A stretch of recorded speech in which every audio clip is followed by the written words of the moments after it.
Hello, Hey Boomer listeners. I hope you are having a good Monday. Today, we are going to be talking about the flu, COVID-19, and going into the fall.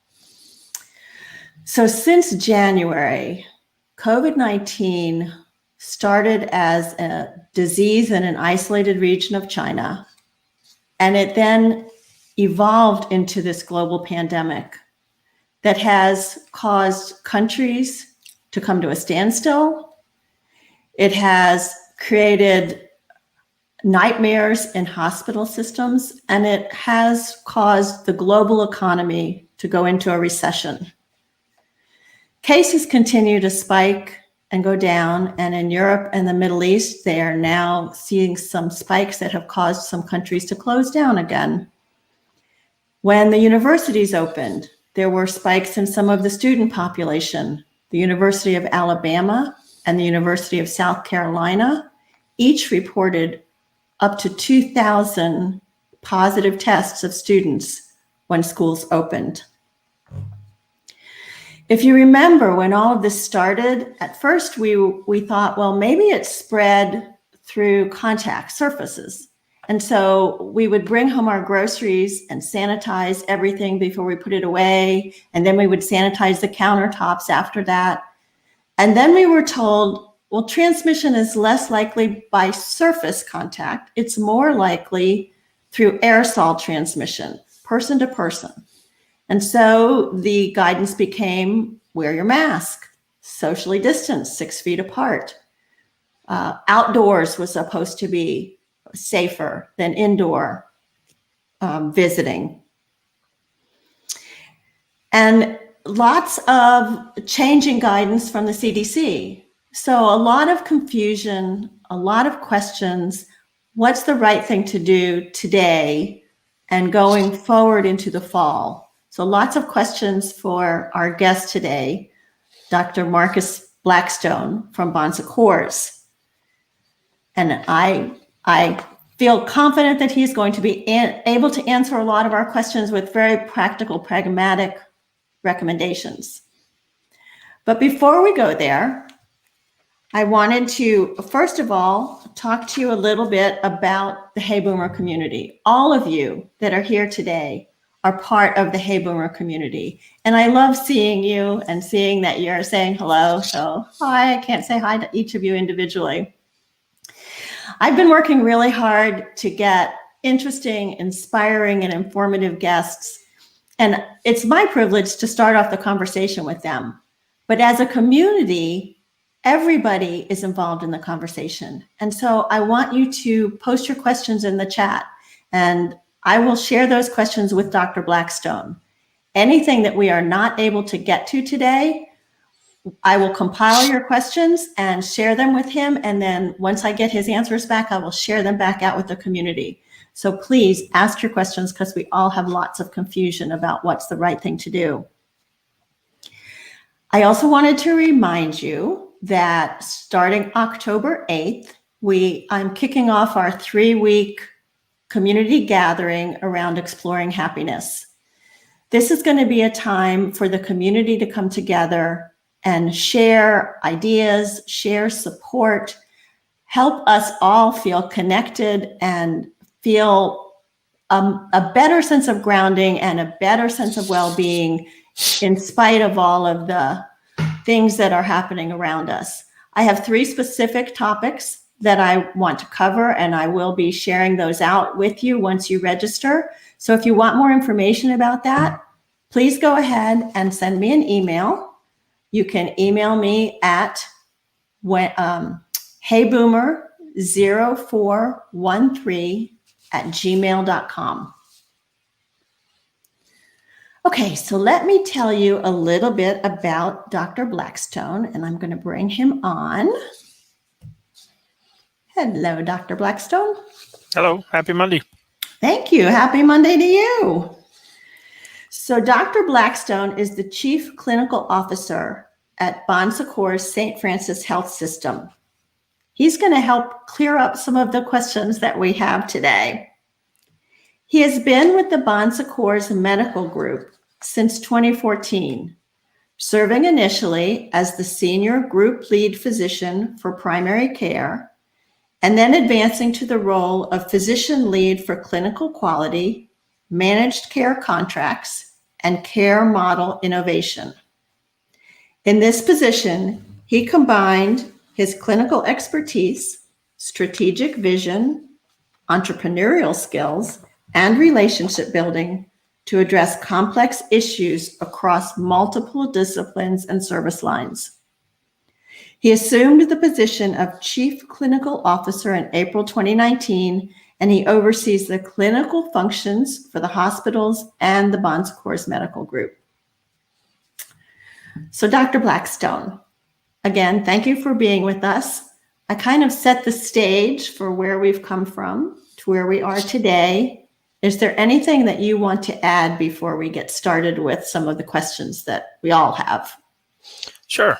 I'll just do a quick recap. We started back in March, and, at that time, everybody was trying to figure out, what was going on with the pandemic. We saw what started, as you said, in other parts of the world. We had the opportunity to have some lessons learned, but to be frank, this was one of those on-the-job training because things were changing at such a rapid pace. The scientists that we rely on for information were learning.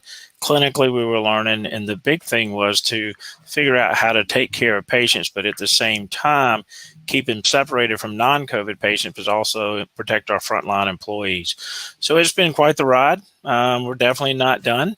We won't be for quite some time, we think, but we're at least in a better place than we were, say, June and July. As you and I have talked previously, we had an initial surge March through end of April, and then we kind of slowed down a little bit, but then about 2.5 weeks after Labor Day or Memorial Day, we saw a huge surge. It doubled our initial surge. To the point that, it really pushed a lot of us to our limits from a bed capacity, and staffing. And the interesting thing between the two was initially it was just, patients who were developing COVID from their standpoint, everything shut down. So people were at home. In the second surge, we got hit with the community piece. So not only do we have patients coming through the doors through our ER direct transfers from other hospitals, but now we have the community piece of our employees, getting COVID in the community and then not being able to work. So it put all the hospitals in the upstate in a tough situation to be able to staff beds. Even though we had plenty of beds and we have plans to increase beds, and we've done that, it was how do you staff those beds? Mm-hmm. And because everybody was in the same spot, the travel nurses that we usually use which is basically like a locums company, there were none to be found. A lot of them were actually in New York. They were in New Orleans. They were different places. And then when those states started calming down, frankly, a lot of the frontline employees and a lot of the locums and travel nurses, they were just worn out. So It became a staffing issue for us. All of us managed through it. We never had to turn anybody away patient-wise. Our teams did a great job of juggling beds. So at the end of the day, like I said, we're in a better place, and there's a lot of lessons learned, from our standpoint, as we head into this fall. Yeah, some of those lessons could be very interesting for us to talk about, but I wanted to first start with some of the questions that, pertain to those of us who are civilians outside of the hospital. Sure. So let's start with testing, right? So we've seen the pictures on TV with these long lines at testing centers, and then we've heard reports that some people take a test, it takes 14 days to get the results back. So how's that good? Because if you're supposed to be quarantining. So what's your advice about when to get a test, where to get a test? What's the status of testing these days? So first of all, we're in a much better place from a testing standpoint than we were. There's a lot more capacity. There's faster turnaround times. We've been away from the 14-day turnaround time for a while. Most of the testing now, we actually have some, in-house testing that we get in 24 to 36 hours. Most of the community testing is usually 3 days or less. Sometimes it's 4, depending on the lab and what their capacity is. So it's a lot better than it was before. So really, we look at, really kind of 4 days or less to get results back at this point. And I actually checked again this morning before we did this, just to kind of see where we were, and it's still remaining 3 to 4 days. Sometimes it's 2 days to get it back, when the community testing's done. So do you need a doctor's referral to get a test? No. So, from a hospital testing standpoint, or if you use one of our drive-throughs, in our health system, you actually do need a test, because that's actually what we use we use those strictly for patient testing and employee testing. But, we've got the 8 AFC urgent cares. So they actually have walk-in testing. So actually we have 2 clinics that are set up for symptomatic patients. That's on Augusta Road and Pelham Road. And then we have Cherrydale location and Woodruff Road location, where if people just want to get tested, that they can go in and get tested. They don't have to have an order to get tested. There are also a couple of private labs here in Greenville that you can make an appointment and get tested as well. So you don't always have to have a physician order. I don't know what Prisma's doing now. At one point, they were requiring a physician order to be able to get their testing done, and we're doing a virtual visit. But I know that they were thinking about backing off of that. So at this point, I'm actually not sure what they're doing from a testing standpoint. So do you test your employees on a regular basis, or do you test them just because they have a symptom or they've been exposed? What's the protocol? So interestingly enough, we started with a testing protocol and a testing strategy, which was what the CDC recommended. So if employees had any symptoms, they got tested, and we had an algorithm of how long they would be out until we got the test back. And then in the middle of July, CDC changed it from a testing strategy to a symptom strategy. So we went to a symptom strategy basically because we had so many employees out, and across the country, everybody did, because either waiting 7 or 14 days when we were having trouble getting test results back. So now we only treat employees if they're truly symptomatic from our standpoint. But if they are symptomatic, we still quarantine them like we've done previously. Is there a cost to the test if we go to the urgent care facilities? There's not a cost. We don't charge for any COVID-19 related. Now I think there are some plans that have copays, so they will take just the copay if it applies. Okay. So the CDC guidance was that only people with symptoms should get tested. And then they changed it to say that anyone with close contact with a person that tested positive should get tested. What do you recommend? So, we agree.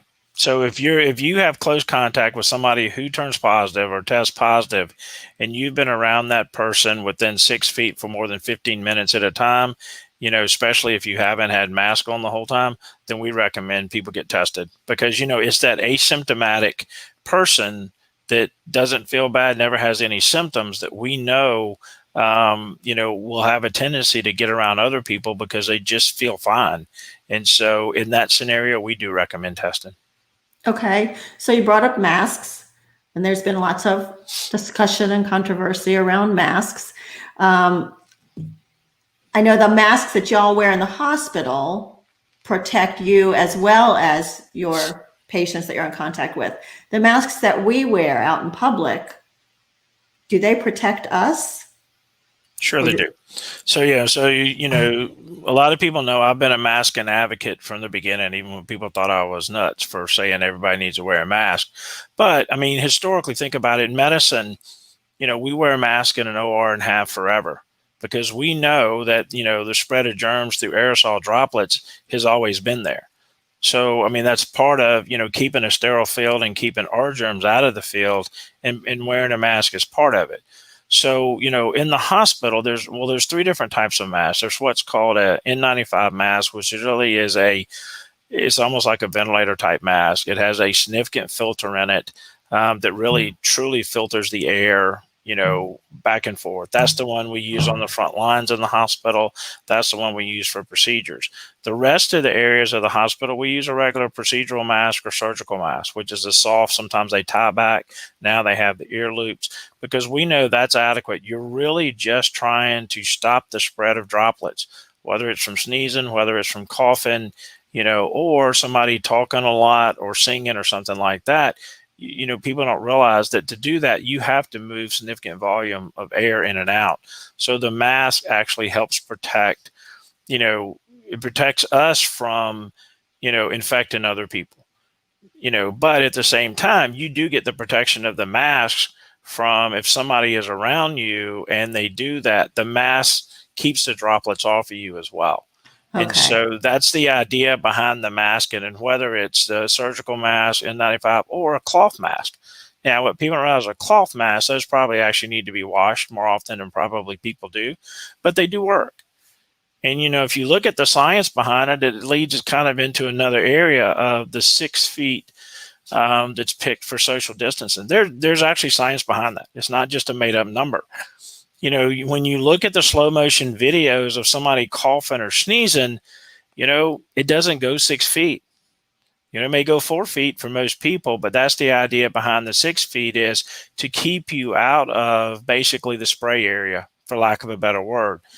But we also know that if two people have a mask on, the incidence of spread of COVID-19 is less than 2%. And so you really do get the protection, and depending on the type of mask people have on, it may be even less than that, from that standpoint. Okay. And so we're big proponents of masking. Okay, so that's good to know. Now, you mentioned the 6 feet, and then there was some recent news that said, well, maybe 6 feet isn't enough. Is 6 feet enough? Yeah, 6 feet's enough. Okay. Everybody has their own theory, but when you look at the science, 6 feet's enough. Okay. So if I'm out walking with a friend, now we're talking outdoors, right? If I go for a walk with a friend, do we both need to wear masks if we're outside? Well, here's the thing. So number one, making sure that you know where that person's been and have they been taking precautions.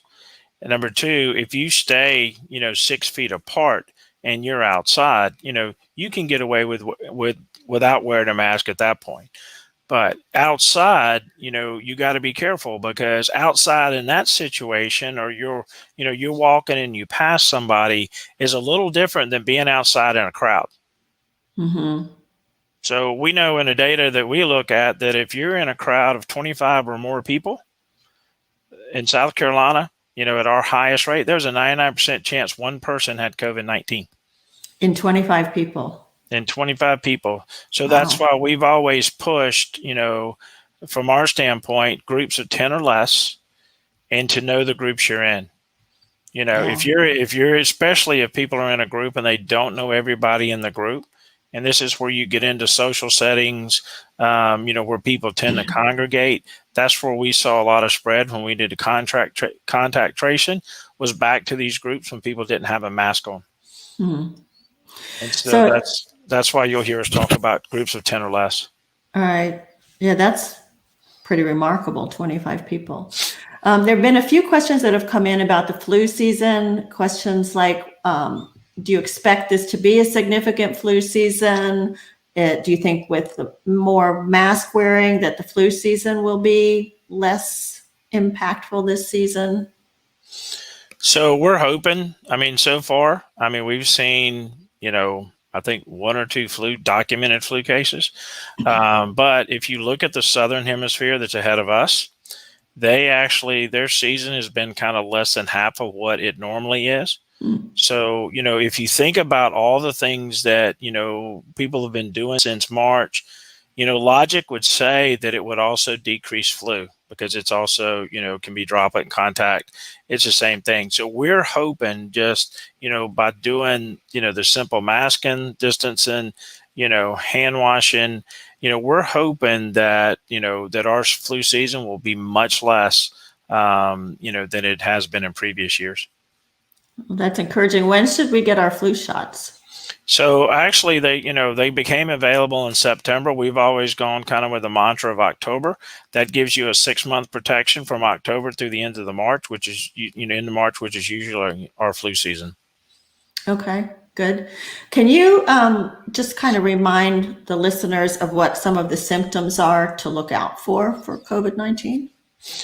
Yeah, so it's interesting how this has evolved. In March, when we started seeing COVID, we saw a lot of patients present with upper respiratory symptoms, cough, fever, shortness of breath.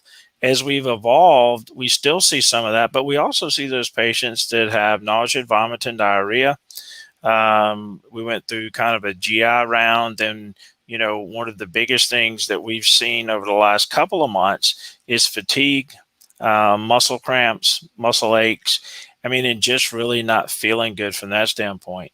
So what's made this tough to distinguish COVID from other illnesses is the symptoms have broadened significantly. Mm-hmm. It's not just the respiratory that we all thought when we first started this that was the mainstay. It's interesting that other symptoms have come into it since that time. Yeah. And so that makes it hard. Like we were talking about earlier, if the minute you get a symptom, you immediately start to think, oh my gosh, this is COVID-19. So the question is, when do you call your doctor? So we ran into a lot of this with fall allergies. Somebody would sneeze, somebody would cough, and they would either get sent home from school or something else would change from that standpoint. And at the end of the day, some of it's a duration. And the other thing is whether the symptoms are worsening. So we have never backed away from the idea that if you don't feel good, you're sick, and it's mild, stay home and quarantine. Stay Mm-hmm. away from people. Stay at home. And a lot of times, if it's allergies, if it's something else, it'll actually pass in a couple of days. And even if it's mild COVID, it'll actually pass. But if symptoms progress and people continue to get sicker, that's when you definitely need to be seen. But I will say that's one of the benefits of all of us doing virtual visits is to answer that question. So, if somebody has symptoms, we have pretty strict protocols of who can come into offices and, how they come in. But if you have access to virtual visits, that's one way to be able to actually have a conversation and really get some peace of mind, around symptoms. Yeah. And if you don't have a fever, is it likely that you don't have COVID? No matter. That's what we thought initially. But we've seen plenty of patients who have presented with symptoms, multiple symptoms without fever, and they've still turned out to be COVID positive. Okay, that's interesting. So let's talk about the indoor and outdoor thing. The children are back in school. A lot of the restaurants have opened for indoor dining as well. Would you be comfortable eating inside of a restaurant at this point? Yes, because I think restaurants have done a really good job, and I'll extend that out to other businesses as well. I mean, I think they've done a good job in social distancing and mask requiring masks, in most of the time. But restaurants in particular have been pretty vigilant about limiting capacity, spreading out tables, having people wear a mask until they actually sit down. So, I would be comfortable, and I've done it, not a lot, but I mean, I have done it, and I don't mind saying in Greenville itself, there are quite a few of the restaurants who actually, ran their plans by us. We don't Mm. endorse anybody's plans, but they said, hey, you've been taking care of employees for a while, and we've had little to no transmission in our employees. They said, what do you think? So, we've actually given our opinions, to to some of the school districts, to some of the restaurants. We've just looked over their plans and compared it to what we've done, for, the last 6 or 7 months. And so, yes, we're comfortable, especially the ones that can provide outdoor dining. Hmm. That's even better from that standpoint. But we're going into the winter, so Right. yeah. Um, so if we're outside and we're dining or we pass people walking, like you said, is there something to this 15-minute time with somebody, or if we just pass them and they don't have a mask on, are we probably okay? Right. If you look at the science, what it says is a true exposure is 15 minutes inside 6 feet with 15 somebody. minutes. Okay. So just passing on the street, pretty unlikely. Okay. So here we are, almost October. November is Thanksgiving. December is Christmas. Lots of families typically gather, travel. My son and his family are in Nashville. My daughter's in Asheville. Is it safe to go visit them for the holidays? I think it is if you take precautions, but also you need to make sure that they've been taking precautions. Because, as we age naturally, just by aging, our risk goes up some. And so, where we saw in the second surge, where we had such a big, increase, a doubling of what we had in the first surge, we could track it back to teenagers and college kids, bringing it to their parents and their grandparents. So, I think at the end of the day, if you make sure that who you're going to visit has been doing the right thing, you wear your mask, or, if you're there, and everybody's been doing the right thing. But I still think you really have to be mindful of close contact and, sharing bathrooms. Let's be honest, it's still a risk. Yeah. Yeah. And the kids are playing sports now, Right. And so, like I've said to them, well, if you guys can quarantine for 2 weeks before I come, I would feel better about it. But it's going to be a difficult holiday season, I think. It's going to be very different. It really is. And, when you come from a big family and you're used to doing that, it makes it even tougher. Yeah. Just to be frank, we've been real strict about who would come see my mom. She's at high risk. So, we'll let people, but, we've got to know that they've been doing the right thing. But we also, we make them keep their distance, wear a mask when they come in the house. Yeah, well, and when I visit my mother, we always sit outside. They won't let me in their house. Right. And if I go in to use the bathroom, I have to clean it. So let's see, a couple of questions that came in. Do you think that virtual visits will remain available for all future diagnoses for any possible transmitted issues like cold, flu, coughing, etc.? Yes, so they will. Virtual visits, honestly, we should have really been doing more virtual visits a couple years ago. There were a lot of information technology issues that kept us from actually doing it. We literally flipped from in-person to virtual visits in 10 days in this market because we were doing no virtual visits, prior to March. So it can be done, but I'll tell you, it's really become part of our, patient care plan. So going forward, we predict that 15 to 20% of our visits in our medical group will actually still continue to be virtual, more so in primary care than subspecialty.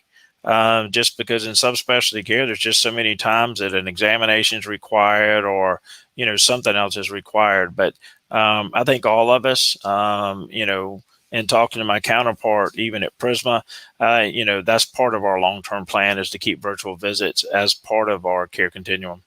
It's a new world. So somebody says here, last night, her 85-year-old parents attended a birthday party for their 26-year-old grandson. 14 people attended. Many of them had been traveling recently. Are you concerned about that? I would be. I would watch them real close. Mm-hmm. Yeah. So let's talk about this vaccine or all of these multiple vaccines that seem to be in development. What's the latest that you've heard, first of all? So the CDC came out with a series of 8 or 9 papers last week around the vaccine, different people across the country. There's a lot of questions about the vaccine. When will it be available?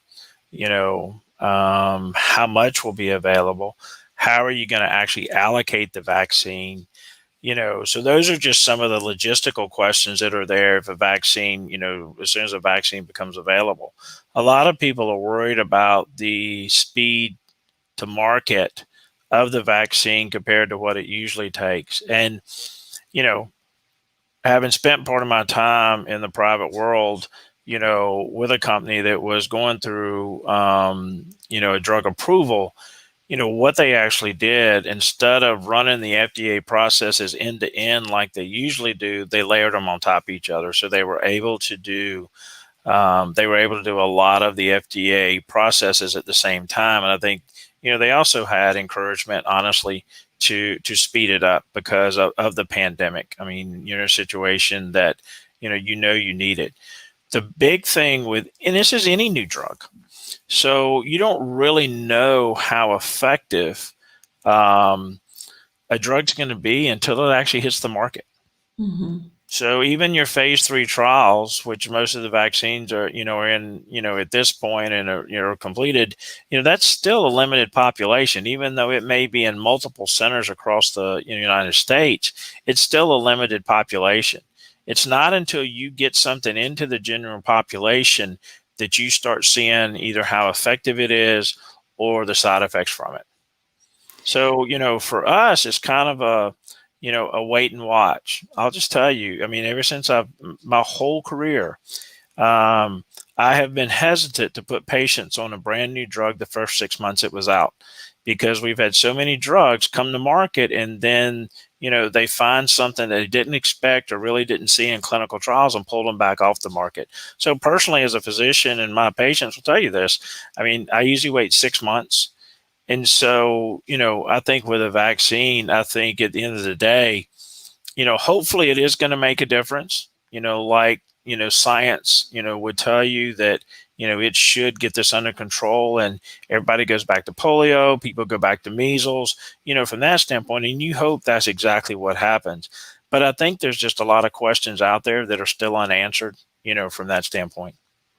Yeah, I was going to ask you about polio because I'm a member of Rotary. We've been working to eradicate polio for 40, 50 years.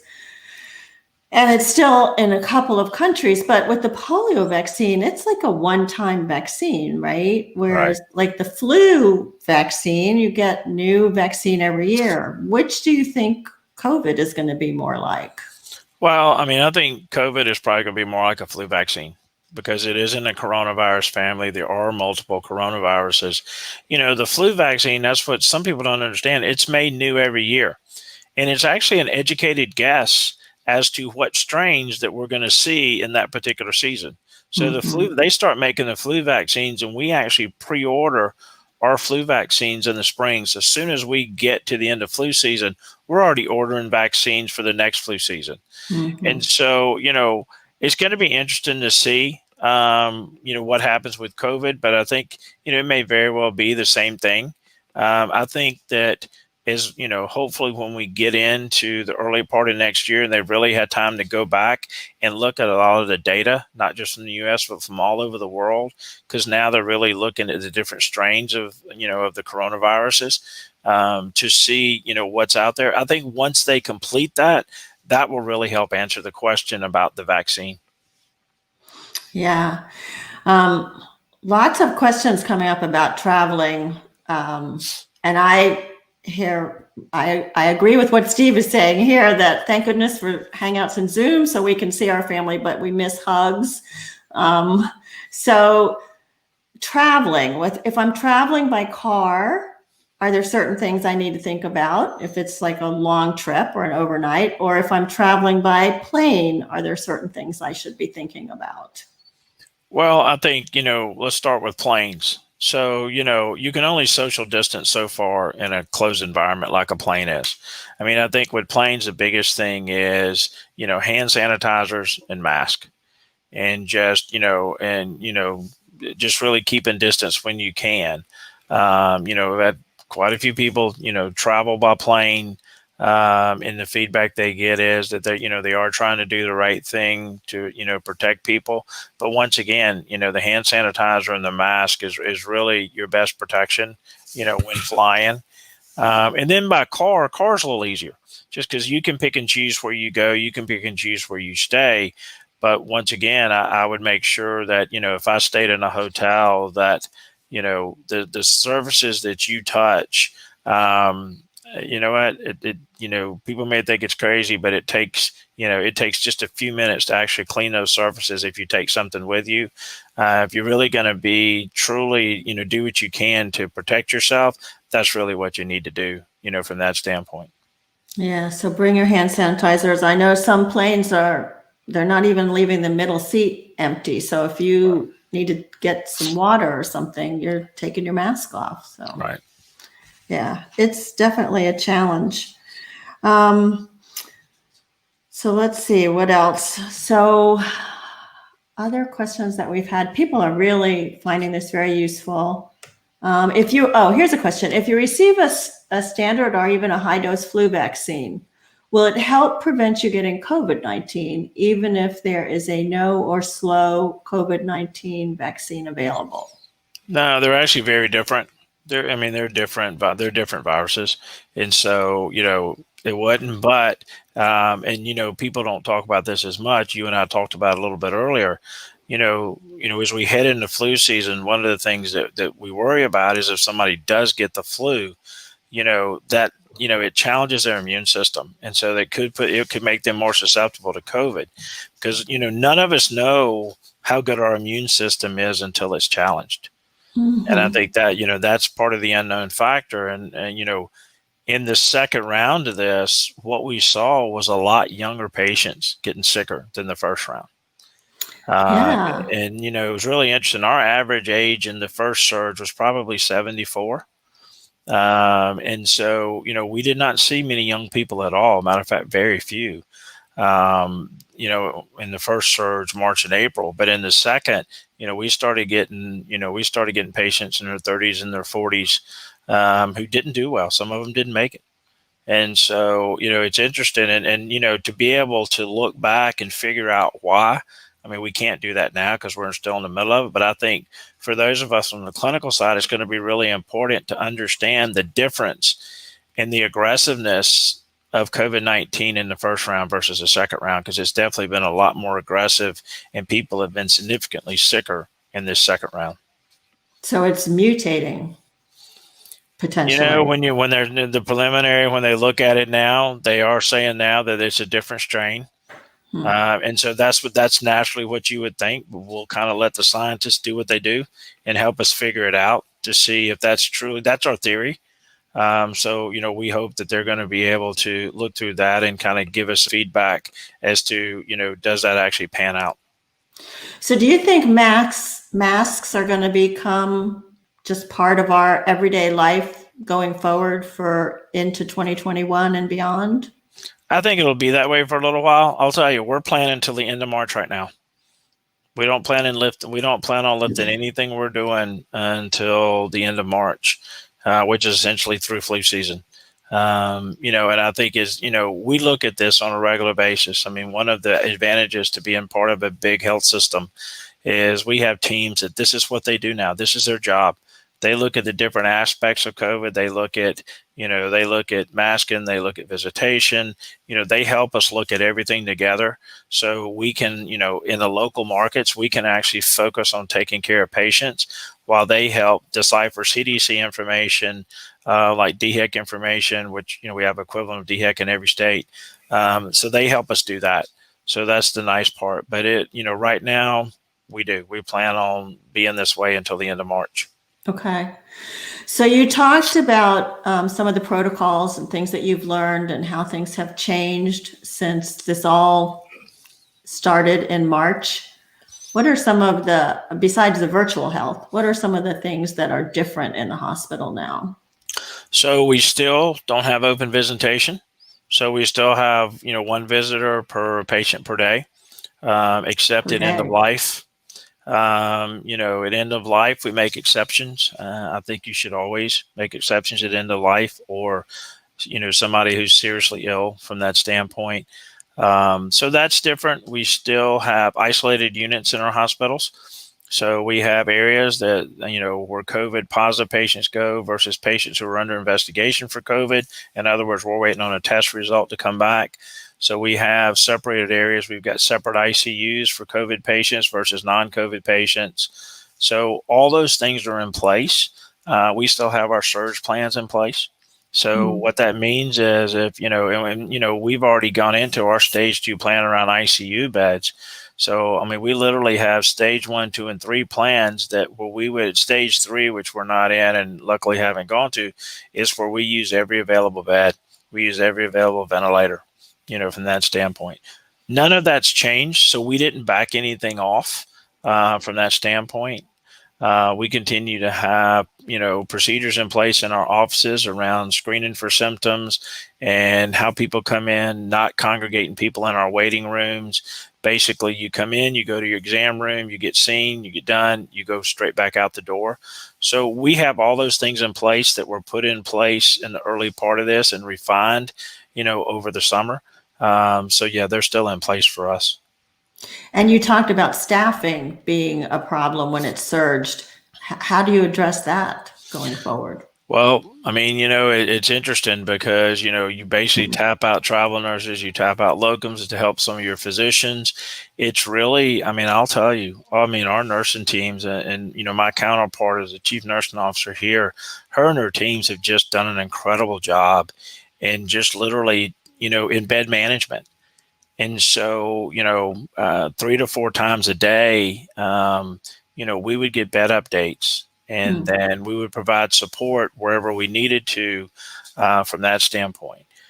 And I say that because, in May, at the end of May, 1st June, patients had got comfortable coming back to the hospital. In the first surge, nobody wanted to come to the hospital, which was not good because we saw a 20% increase in our mortality rate of out of hospital, deaths, which says people are staying home that shouldn't stay home. And I mean, that was Greenville County's percentage. And it was similar, in other places.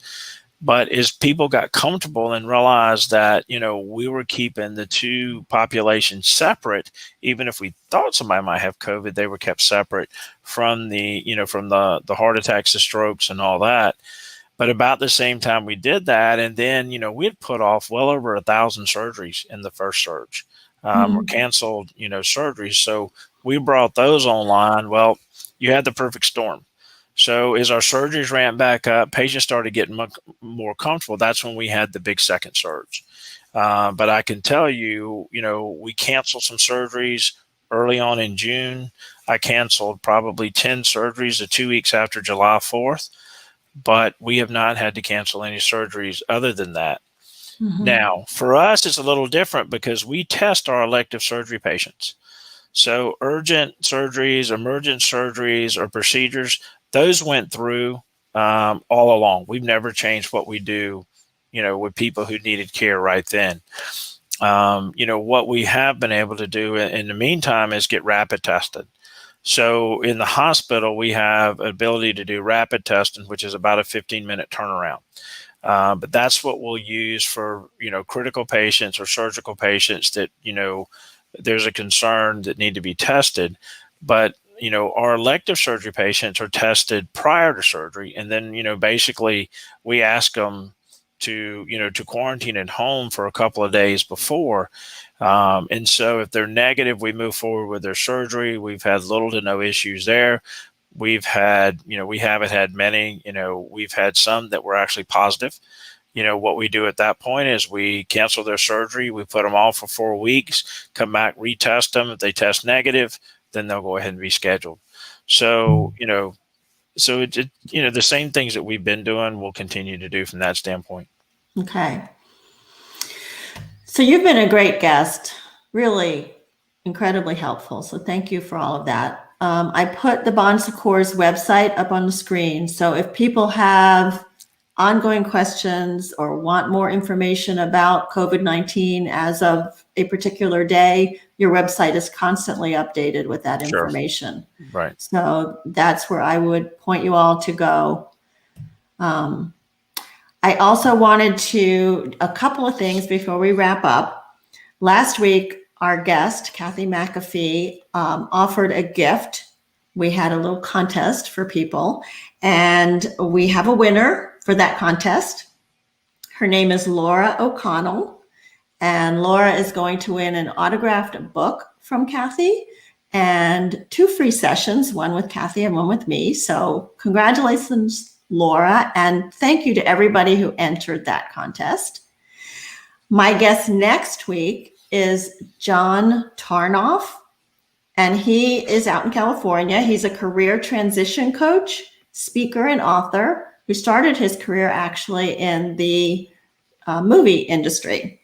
He helps late career professionals transition to meaningful and sustainable second act careers. So following the work that we did last week with Kathy on personal branding, I think this is going to be a great follow-on. So hopefully you will all plan to attend.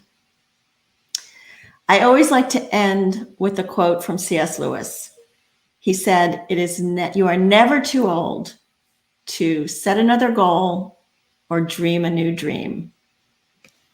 So thank you for joining me today, Dr. Blackstone. You're welcome. Thank you for everybody in the community. Let's continue to meet weekly, to learn, to dream, and to share. I am so grateful for all of you. My name is Wendy Green, and this has been Hey Boomer.